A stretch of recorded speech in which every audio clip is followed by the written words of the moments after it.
আপনারা দেখছেন এখন দিল্লির রাজঘাট। দিল্লি রাজঘাটে আপনাদের স্বাগত জানাই। দিল্লি ভ্রমণ এই বিশেষ পর্বে এখন আমরা চলে এসেছি মহাত্মা গান্ধীর সমাধিস্থল রাজঘাটে। নিউ দিল্লি রেলওয়ে স্টেশনে নেমে আপনারা অটো, বাস, প্রাইভেট কার কিংবা মেট্রো স্টেশনে নেমে 4 নম্বর গেট দিয়ে চলে আসতে পারেন এই রাজঘাটে। আমরা এখন ধীরে ধীরে এই রাজঘাট দিয়ে ভেতরে চেকিং পর্ব সেরে প্রবেশ করছি। রাজঘাটে প্রবেশ করে আপনাদের চোখে পড়বে বিস্তৃত এলাকা, সবুজের সমারোহ।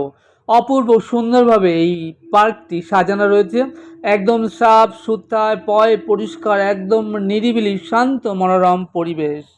এই পথটা সোজা চলে গিয়েছে একদম মহাত্মা গান্ধীর সমাধিস্থলে। আমাকে দেখছেন, আমি শ্যাম সুন্দর। দিল্লি ভ্রমণের এই বিশেষ পর্বে আজ আপনাদেরকে ঘুরিয়ে দেখাবো দিল্লির রাজঘাট।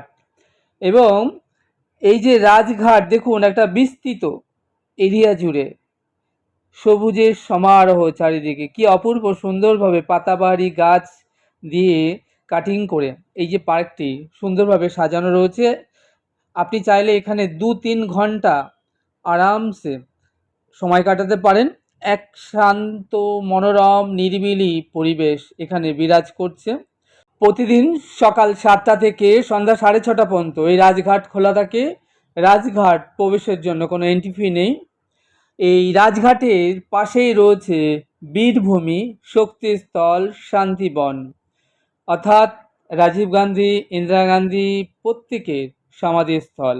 পাশাপাশি আপনি সেগুলো চাইলে ঘুরে দেখতে পারেন পায়ে পায়ে।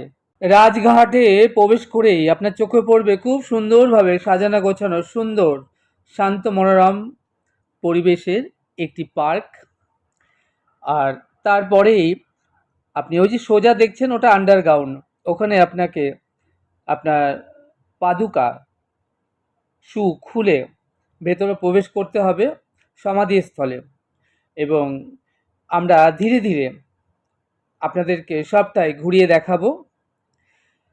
আর প্রত্যেক বছর সমগ্র দেশ বিদেশ থেকে লাখো পর্যটক যারা দিল্লি ট্যুরে বেড়াতে আসেন, তাদের বেড়াবার মধ্যে অন্যতম একটি স্থান হলো এই মহাত্মা গান্ধীর সমাধিস্থল রাজঘাট। আর এই যে সবুজ গালিচা দেখছেন বিছানো রয়েছে, এই গালিচা দিয়েই আপনাকে এগোতে হবে সমাধিস্থলের দিকে। দেখুন, আমরা যখন এই রাজঘাটে মহাত্মা গান্ধীর সমাধিস্থলে এসে পৌঁছালাম, তখন বহু পর্যটক এসেছেন এই রাজঘাটে মহাত্মা গান্ধীর সমাধিস্থল দর্শন করতে।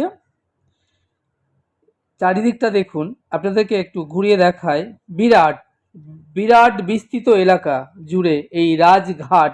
2রা অক্টোবর জাতির জনক মহাত্মা গান্ধীর জন্মদিনে প্রতি বৎসর ওই দিন থেকে স্মরণ করে স্বাধীন ভারতবর্ষের পণ্ডিত জওহরলাল নেহরু থেকে শুরু করে আমাদের দেশের বর্তমান যশস্বী প্রধানমন্ত্রী নরেন্দ্র দামোদর মোদী এবং ভারতের রাষ্ট্রপতি সহ বিশিষ্ট জনেরা এসে এই স্থানে পুষ্প নিবেদন করে তাদের অন্তরে শ্রদ্ধা নিবেদন করে থাকেন। গান্ধীজি ভারতবাসীকে স্বাধীনতা সংগ্রামে এক নয়া দিশা দেখিয়েছিলেন। দেশ স্বাধীন করবার জন্য সত্য আর অহিংসা ছিল তার পরম ধর্ম। তিনি সত্যের পথে সবসময় হাঁটতেন। ভারতের স্বাধীনতা সংগ্রামে আর এক বীর সন্তান নেতাজি সুভাষচন্দ্র বোস, তিনি বলেছিলেন, তোমরা আমায় রক্ত দাও, আমি তোমাদের স্বাধীনতা এনে দেব। কিন্তু মহাত্মা গান্ধী সেই পথে না হেঁটে সত্যাগ্রহের মাধ্যমে তিনি তার আন্দোলনকে চালিয়ে গিয়েছিলেন। এই গান্ধীজি ভারতবর্ষকে ব্রিটিশদের হাত থেকে শৃঙ্খলা মুক্ত করবার জন্য এক নতুন দিশা তিনি দেখিয়েছিলেন। আপনারা এখন দেখছেন দিল্লির মহাত্মা গান্ধীর সমাধিস্থল রাজঘাট। আমি শ্যামসুন্দর আপনাদেরকে ঘুরিয়ে দেখাচ্ছি মহাত্মা গান্ধীর সমাধিস্থল, এবং সেই সঙ্গে আপনারা শ্রবণ করছেন কিছু জানা অজানা কথা। এই যে পথটা আপনারা দেখছেন, এই পথটা দিয়ে সোজা চলে গিয়েছে একদম সমাধিস্থলের দিকে। আর দেখুন, সুন্দর সুন্দর ফুল ফুটে রয়েছে, এত সুন্দরভাবে সাজানো রয়েছে এই পার্কটা। আপনি 2-3 ঘন্টা এখানে আরামসে আপনি ঘুরে বেড়াতে পারেন। আপনি যদি হাঁটতে হাঁটতে ক্লান্ত হয়ে যান, এখানে বসে একটু রেস্ট বিশ্রামও নিতে পারেন। এখন আমি আপনাদেরকে ঘুরিয়ে দেখাবো মহাত্মা গান্ধীর সমাধিস্থলটি। এবার ধীরে ধীরে আবার উপর থেকে নিচের দিকে নেমে আসছি। এই গার্ডেনের এই রাস্তা ধরে আমরা টার্ন নেব এবং যাব আমরা যেখানে ওই যে সোজা দেখছেন আন্ডারগ্রাউন্ড, ওখানটায় ওখানে আমাদের শু পাদুকা সব জমা রেখে খালি পায়ে আমাদেরকে যেতে হবে।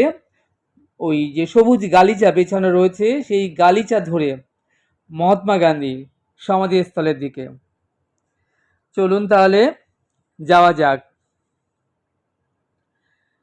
ভেতরে আমরা প্রবেশ করতেই সুন্দর সুন্দর গার্ডেন দিয়ে এই গালিচার উপর দিয়ে আমরা এগিয়ে চললাম মহাত্মা গান্ধী সমাধিস্থলের দিকে। পৌঁছে আমরা দেখলাম যে এই সমাধিস্থলটি প্রত্যেক দিন পুষ্প দিয়ে খুব সুন্দরভাবে সাজানো থাকে এবং পাশে জ্বলছে কাচের ভেতরে অখণ্ড জ্যোতি জোয়ালা, এটি কখনো বন্ধ হয় না। দেখুন কি সুন্দর পুষ্প দিয়ে সুন্দর করে সাজানো রয়েছে এবং এই কালো পাথরের গায়ে লেখা রয়েছে হে রাম। প্রত্যেক দিন এই সমাধিস্থলটিকে সুন্দর করে পুষ্প দিয়ে সাজিয়ে রাখা হয়। আমাকে দেখছেন, আমি শ্যাম সুন্দর এখন দাঁড়িয়ে রয়েছি মহাত্মা গান্ধীর সমাধিস্থলে এবং জাতির জনক মহাত্মা গান্ধীর উদ্দেশ্যে অন্তরে শ্রদ্ধা নিবেদন করছি। আমরা যখন এই সমাধিস্থলে এসে পৌঁছালাম তখন এক ঝাঁক দক্ষিণ ভারত থেকে পড়ুয়া এসেছেন এই সমাধিস্থল পরিদর্শন করতে। তাদের সঙ্গে টিচারও রয়েছেন, তিনি ছাত্রছাত্রীদেরকে বুঝিয়ে দিচ্ছেন এই স্থানটির গুরুত্ব। মহাত্মা গান্ধীকে যখন গুলি করে হত্যা করা হয় তখন তার মুখ থেকে দুটি শব্দ বের হয়, হে রাম। এই শব্দ দুটি এই সমাধিস্থলে কালো পাথরের উপর লেখা রয়েছে।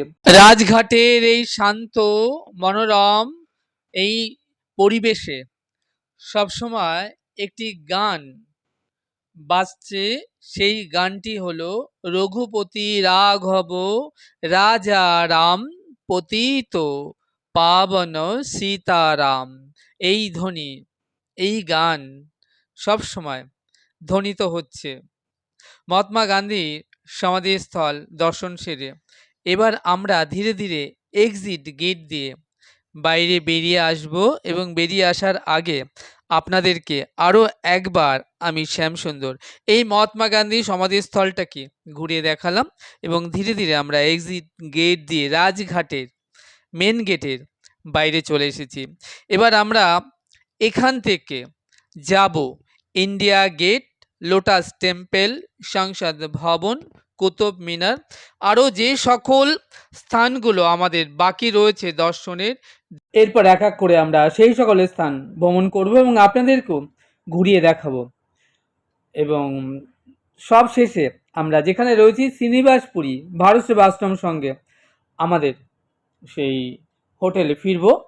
আর যেহেতু রাতের আমাদের কুপন কাটা আছে, আমরা রাতের খাবার খেয়ে অর্থাৎ ডিনার সেরে আমরা রেস্ট বিশ্রাম নেব। তো আপনাদের জানিয়ে রাখি, আপনারা যারা দিল্লি শহর ভ্রমণ করবেন বলে ভাবছেন তাদের জন্য বলি, দিল্লি শহরে প্রচুর হোটেল রয়েছে, 500 টাকা, 1000 টাকা, 1500 টাকা, 2000 টাকার মধ্যে। তবে বাঙালিয়ানাদের জন্য থাকবার জন্য ভালো জায়গা হলো নিউ দিল্লি শ্রীনিবাসপুরী ভারত সেবা আশ্রম, যেখানে আমরা রয়েছি। এছাড়া রয়েছে মন্দির মার্গে দিল্লি কালীবাড়ি, সেখানে শুধু থাকবার জন্য double bedroom attach toilet bathroom আপনাদের জানিয়েছি 400, 600, 700 টাকার মধ্যে। আর সেখানে বাঙালিয়ানা খাবার রয়েছে কুপনের মাধ্যমে 70 টাকা মিল হিসেবে।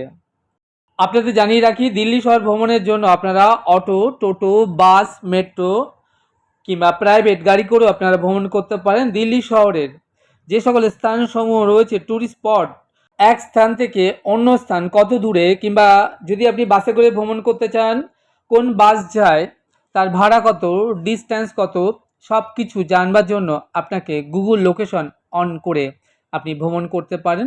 তাছাড়া ইউটিউবে ভ্রমণ গাইড তো রয়েছেই। আজ এটুকুই, আপনারা আমাদের সঙ্গে জুড়ে থাকুন আর ঘরে বসেই দেখতে থাকুন দিল্লি ভ্রমণের এই ছোট্ট সুন্দর সুন্দর ভিডিওগুলো। আশা করব আপনাদের বেশ ভালো লাগবে। চ্যানেলটি সাবস্ক্রাইব করবেন। আপনারা ভালো থাকবেন, সুস্থ থাকবেন, আনন্দে থাকবেন। তাহলে দেখা হচ্ছে আগামীতে আরও একটি নতুন সুন্দর ভিডিওর সাথে। সে অবধি আমার সঙ্গে প্রেম সে বলুন রাধে রাধে।